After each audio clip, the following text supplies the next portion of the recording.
Hello friends, તમારું સ્વાગત છે આશુ હોમ કુક કિચનમાં. ફ્રેન્ડ્સ, આજે હું બનાવવાની છું મોરૈયાની ખીર.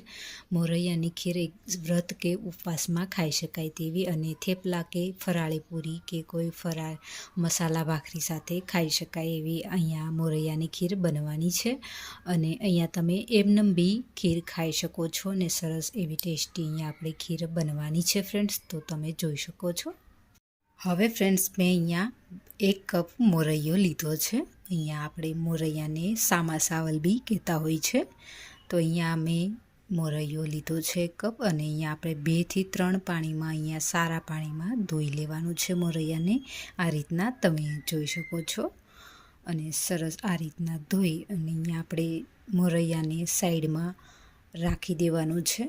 અહીંયા આપણે મોરૈયાને આ રીતના સરસ ધોઈ લેવાનો છે.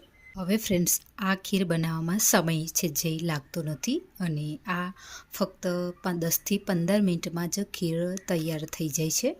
તો ફ્રેન્ડ્સ, અહીંયા આપણે જોઈએ આગળ રેસીપી મોરૈયાના ખીરની.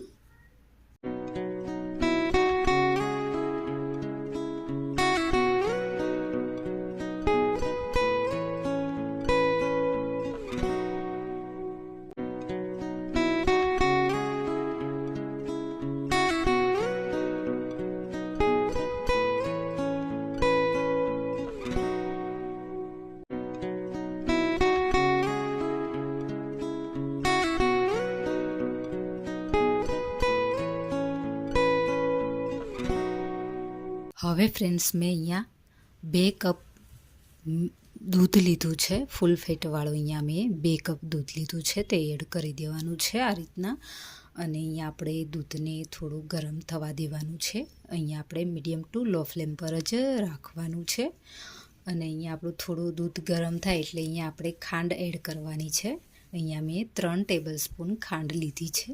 અત્યારે હું 3 ટેબલ સ્પૂન ખાંડ એડ કરી રહી છું. પણ ફ્રેન્ડ્સ, તમારે તમારા ટેસ્ટ પ્રમાણે તમને જેટલું ગળ્યું પસંદ હોય તે પ્રમાણે તમારે અહીંયા ખાંડ એડ કરી દેવાની છે. હવે ફ્રેન્ડ્સ, અહીંયા આપણે જે છે ખાંડ એડ કરેલી તે થોડી અહીંયા મેલ્ટ થાય એટલે તરત જ અહીંયા આપણે જે પલાળેલો મોરૈયો છે અહીંયા એટલે કે સામા છાવલ કહેતા હોય છે એ અહીંયા આપણે એડ કરી દેવાના છે. તમે જોઈ શકો છો આ રીતના. હવે ફ્રેન્ડ્સ, અહીંયા આપણે મોરૈયો એડ કર્યા બાદ અહીંયા સરસ આપણે દૂધ સાથે મિક્સ કરી દેવાનું છે. આ રીતના તરત જ હલાવી લેવાનું છે મોરૈયાને. અને અહીંયા આપણે વચ્ચે વચ્ચે હલાવતા રહેવાનું છે જેથી અહીંયા આપણે તળિયે ચોટી ન જાય, મોરૈયો બેસી ન જાય એનું ખાસ ધ્યાન રાખવાનું છે. અને તમે જોઈ શકો છો અહીંયા આપણે આ રીતના હલાવતા રહેવાનું છે. હવે ફ્રેન્ડ્સ, અહીંયા આપણો મોરૈયો સરસ ફૂલી જાય અને સોફ્ટ થાય ત્યાં સુધી અહીંયા આપણે હલાવતા રહેવાનું છે આ રીતના.